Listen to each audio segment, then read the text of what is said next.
नमस्कार साथियों, एक बार फिर से आपका इस YouTube चैनल पर स्वागत करता हूं।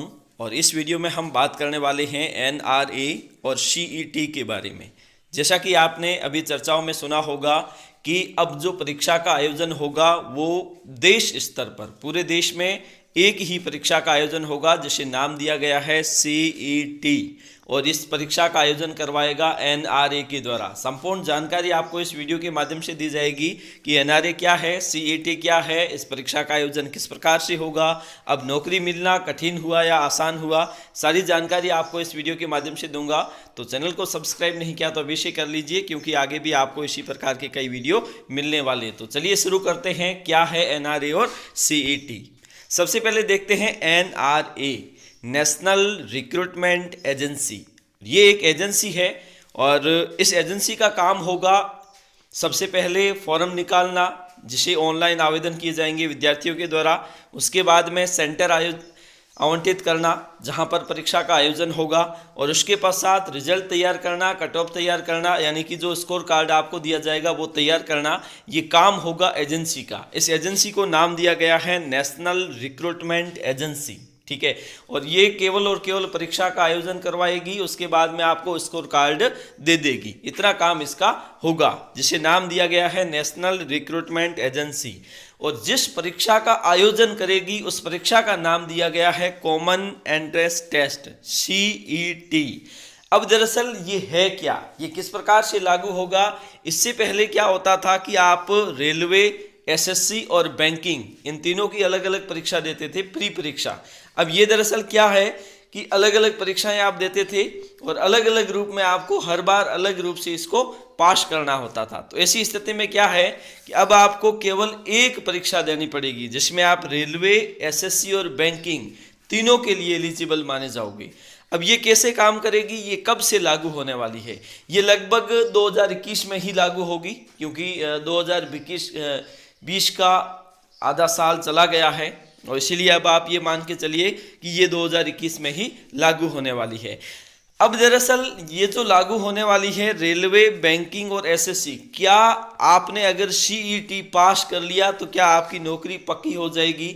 तो इसका उत्तर होगा बिल्कुल भी नहीं, क्योंकि ये एक मात्र आपको स्कोर कार्ड दिया जाएगा। जैसे कि इससे पहले क्या होता था, आपको रेलवे, SSC और बैंकिंग, इन तीनों की अलग अलग प्री क्वालिफिकेशन करनी पड़ती थी, ठीक है ना। प्री परीक्षा का आयोजन अलग अलग रूप में रेलवे, SSC और बैंकिंग द्वारा किया जाता था, लेकिन अब क्या होगा, एक ही परीक्षा होगी जिसमें तीनों एग्जाम को आप क्वालिफाई कर सकते हो। अब ये इसका क्या, किस प्रकार से ये काम करेगी, आप ये देखते हैं। ये दरअसल क्या करेगी, एक परीक्षा का आयोजन करवाएगी साल में 2 बार, ठीक है। जैसे कि आप ये मान के चलिए कि CET की परीक्षा है जिसका आयोजन किया गया साल में 2 बार, और आपने प्रथम बार 100 में से 80 अंक प्राप्त किए और दूसरी बार आपने 100 में से 60 अंक प्राप्त किए। अब दरअसल क्या हुआ कि रेलवे की वैकेंसी निकली, तो रेलवे की वैकेंसी निकली तो वैकेंसी के अनुसार रेलवे ने कहा कि 100 में से जिनके 70 नंबर है वो क्वालिफाई है, मतलब वो अब मेंस की परीक्षा दे सकते हैं, तो आप उसमें एलिजिबल हो जाओगे। और अगर बैंकिंग ने कहा कि 81 नंबर वाले, मतलब आपके 80 नंबर है और 81 नंबर वाले मेंस की परीक्षा दे सकते हैं, तो ऐसी स्थिति में आप वहां पर एलिजिबल नहीं होंगे। तो आपको एक स्कोर कार्ड दिया जाएगा और उसी स्कोर कार्ड के अनुसार आपको आगे की परीक्षाओं में बैठने का भी प्रावधान होगा, ठीक है। और इस एग्जाम का आयोजन साल में 2 बार NRA के द्वारा किया जाएगा, नेशनल रिक्रूटमेंट एजेंसी के द्वारा।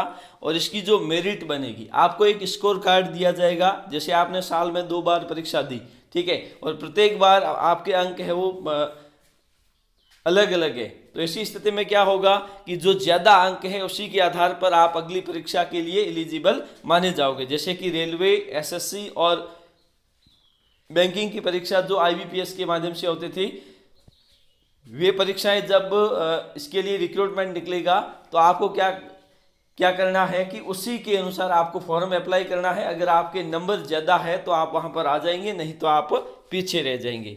और ये जो प्रश्न पत्र होगा, प्रश्न पत्र ये ऑब्जेक्टिव टाइप का होगा, प्री का एग्जाम है ऑब्जेक्टिव टाइप का दिया जाएगा, और परीक्षा का आयोजन है वो ऑनलाइन मोड में करवाया जाएगा, क्योंकि प्री ऑब्जेक्टिव क्वेश्चन है जिसका आयोजन आसानी से आप ऑनलाइन मोड में करवा सकते हो।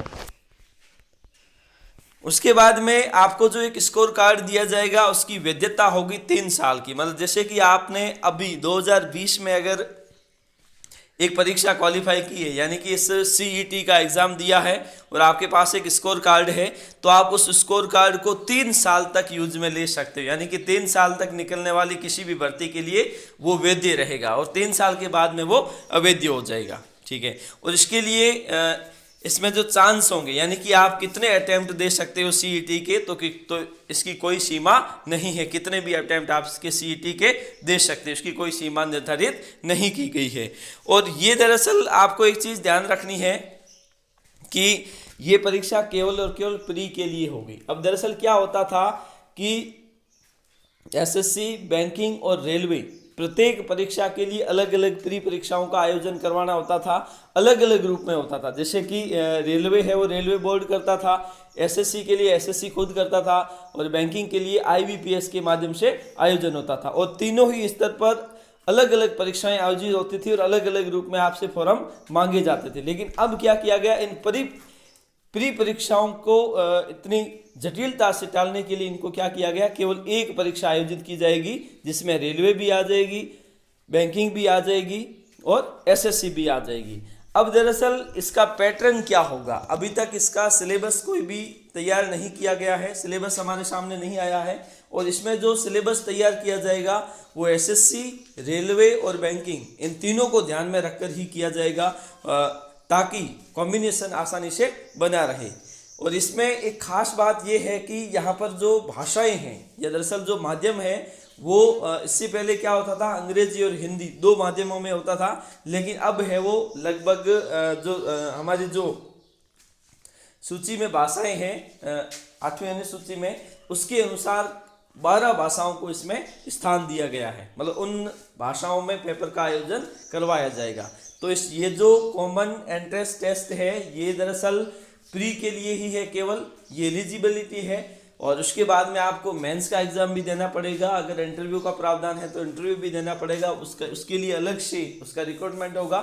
लेकिन क्या है कि दरअसल अब फ्री की परीक्षा जो अलग अलग SSC, रेलवे और बैंकिंग के द्वारा दी जाती थी, उसको टालने के लिए क्या किया गया है, एक कॉमन एंट्रेंस टेस्ट का प्रावधान किया गया है, जिसके माध्यम से आप आसानी से इसका एग्जाम दे सकते हो। धन्यवाद।